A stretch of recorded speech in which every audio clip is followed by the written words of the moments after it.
I'm here today walking up a hill above the pretty village of Clackmannan to a hill called King's Seat, which, as the name suggests, has a royal connection. I'm Adrian Cox from Historic Environment Scotland, and today we're going to have a very rare look inside Clackmannan Tower.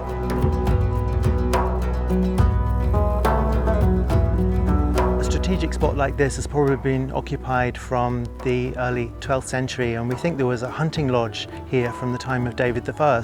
But the tower that we see here today was probably begun around 1360 by Sir Robert Bruce, the first of the Bruces of Clackmannan.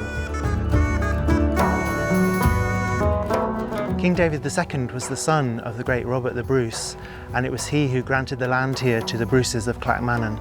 The Bruces of Clackmannan made this their residence for over 300 years, and in that time the tower house has seen many architectural changes. When the tower was first constructed in the 1360s, it started life as a modest noble residence, around 3 stories high.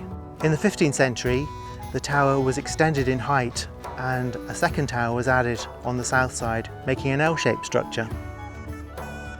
The later history of the tower house was greatly affected by the building of a mansion house on top of the hill in the late 16th century to the southwest of the original tower house. Sadly, the mansion house has long since gone, completely vanished, but who knows, some of the stonework may still be surviving in the houses in Clackmannan.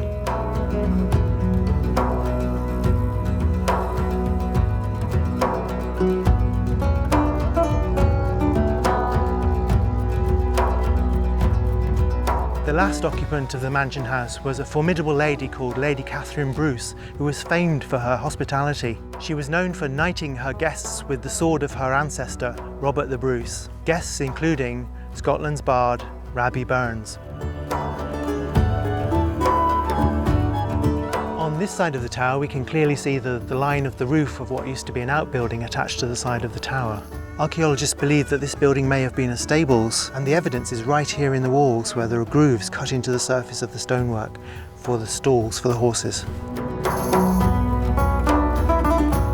On the banks of the River Forth, this area is very rich in coal seams, and from the 17th century the Bruce family began to mine it. That endeavour ultimately led to the family's bankruptcy and almost to the collapse of this wonderful 14th century tower house.